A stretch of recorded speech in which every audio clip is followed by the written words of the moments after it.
Hello everybody, the Eurovision Roundup is back again, and as you see, it's just me and Emily this time. No special guest, we wanted it all to ourselves this week.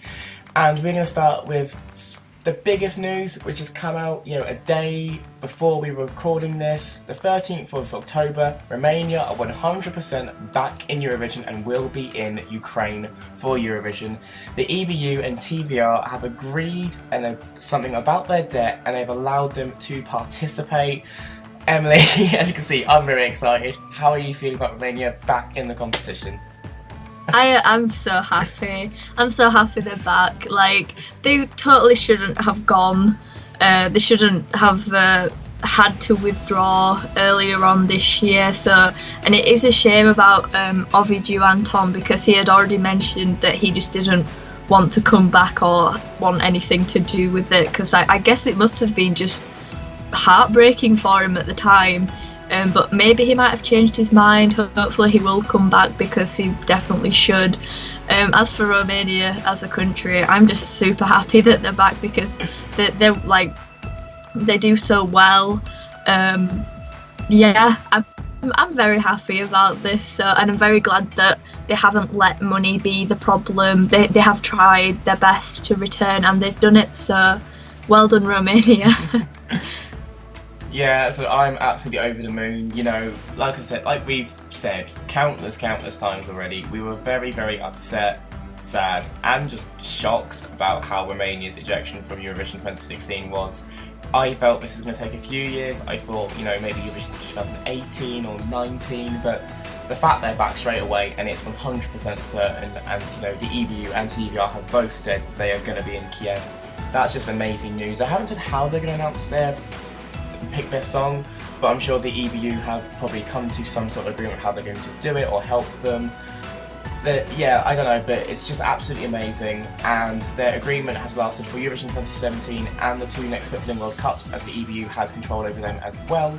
So it looks like they're going to be in a little safety net for about 5 years, which is good. It's fantastic. So Romania are back in the competition. We're very happy. We don't know how they're selecting their song or artist. The last few years there has been a national final, but if money was the problem, I don't know if they'll go down that route again. But Romania 100% are back in the contest, and we will see them in Kiev. And we're now going to switch across to Hungary. They've opened submissions to A Dal, their national selection format, but they brought in 2 new rules into who can submit a song. MTVA, the local broadcaster for Hungary, who produced Eurovision for them, has said that these 2 rule changes are as follows. The first of which being, performers wishing to compete must have had an album released or have performed on musical national TV or radio. Furthermore, performers must have a record label or a contract with a professional music manager. That's an excerpt just taken from Eurovoix.com, who reported on it early in the week. So, they have to be of some sort of professional standard or performed on national TV. Emily, what are your thoughts on this? I can see where they're coming from, first of all. I can see why they're doing this. They obviously want to raise the standard. They're wanting professional people. They don't want any jokes or anything like that. I see that, and I understand that. But what other country have you seen that does this? It's just such a crazy rule to me. Take Sweden, for example. They do not have anything like this, and they're people have still rose to fame through that, and they've just done really well. Hungary, I can see why. I don't like this rule though, because we've had a lot of people come to Eurovision from different countries that have done really well, that rose from nothing, and so just because you have been on TV or because you are signed to a label does not mean that you are amazing. You could have someone from the street that could be even better than someone that's been on the TV 5 times or something. I don't really like this rule, but if it does well for them, then fair enough. But I can't see the people of Hungary liking this rule either, because it means that these singers and songwriters can't go on to represent their own country, which is a real shame. Yeah, it's a massive roadblock for finding new talent in Hungary, which, you know, is part of why we like Eurovision. You find out names and artists you haven't seen before. And yeah, I mean, I don't know the back catalogue of the Hungarian artists who have performed since they've returned. You know, they've qualified every year since they returned in 2011, but I don't know Freddie's background. I know he was on their version of Rising Star, so that he would have qualified for that. But say, a lot of people probably were writing and looking to go for Eurovision may not now have the chance because of this rule. I think it's very bizarre. I see where they're coming from. They want someone professional who can handle the stage, who can handle the occasion. I understand all that, but like you said, take someone who hasn't had that experience and they can still do just as well. I mean, a perfect example of this is Ace Wilder back in 2014. You know, brand new, no one knew who she was, and she was 2 points away from beating Sanna Nilsson, who had done the contest 7 times by that point. So it just shows that, you know, unsigned talent doesn't mean it's bad talent. I mean, look at the UK national final. We had 6 unsigned artists, and they were all very good. You know, they were all at a very good standard.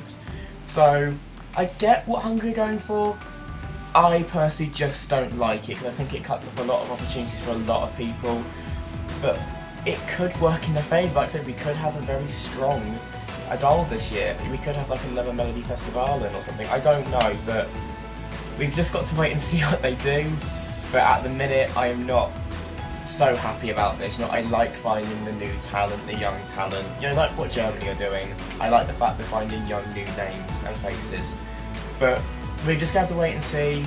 They haven't announced when A Dal will be starting or finishing, but we imagine it around January, February time, as that is what it's been for the last few years for the country.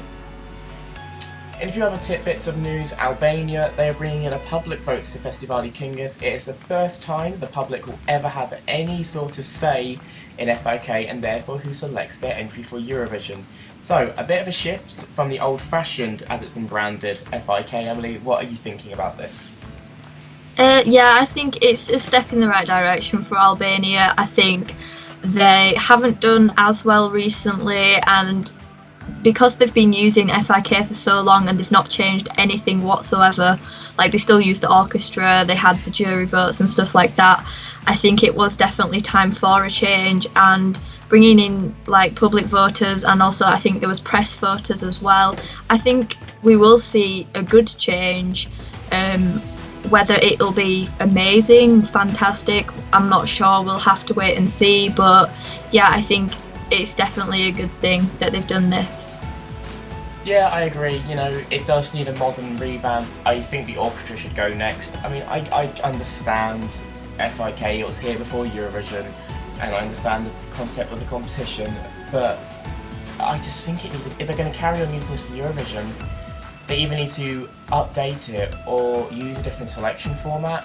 So I'm glad they're doing it. It's almost like baby steps, but I would like the orchestra to go next. I mean, have them there if the acts want to use them, but also just like allow songs that don't require an orchestra, because that way you're not going to get any modern electronic EDM sort of songs, because you can't really recreate that with an orchestra. And it's a bit of a shame. Emily de Forest won Eurovision in 2013, and her song Out, or Her, could be returning, but for the United Kingdom. Let me explain. She put on Snapchat that she was in a songwriting sort of camp, I want to call it, in Denmark, writing and working on songs for the national final of United Kingdom. Now, we don't know if this means she'll be competing, or the songs that she'll be sending will be competing, but Emily, how are you feeling? Because she won Eurovision, she wrote Never Alone for Annie Neeson, who came second, and now it looks like she might have a song in the UK national selection as well. I'm really happy that Emily's involved with us, with the UK. Like, it's a strange thing, like, I don't know why she's picked us to help, but I'm very glad. As a songwriter, I really like Never Alone. That was in the Danish national final. It came second. It did amazingly. It should have won, but there we go. So if she produces something like that and can find the right singer, then the UK will do so well, I think, in Eurovision 2017. So I don't see anything wrong with her helping us. And some people might be like, but she's Danish, she's not British, you know, we're not using British songwriters. And to that I say, that a lot of countries do not use songwriters from their own country. They do get help from other countries, and there's nothing wrong with that. There's nothing in the rules that say you have to do that. So I don't see a problem with it. I'm quite happy that she is involved, and maybe can bring us luck to the contest. Yeah, I mean, first and foremost, I was more excited that, Denmark were getting involved because, Scandinavia have very good songs in their selection, so if a Scandinavian nation wants to help the UK, I am all for that, I have no issue. Yeah, I mean, I met her at Eurostars back in August. She's a lovely, lovely woman. It's so fun, such a great life. She can still sing amazingly live. I mean, I think she's phenomenal.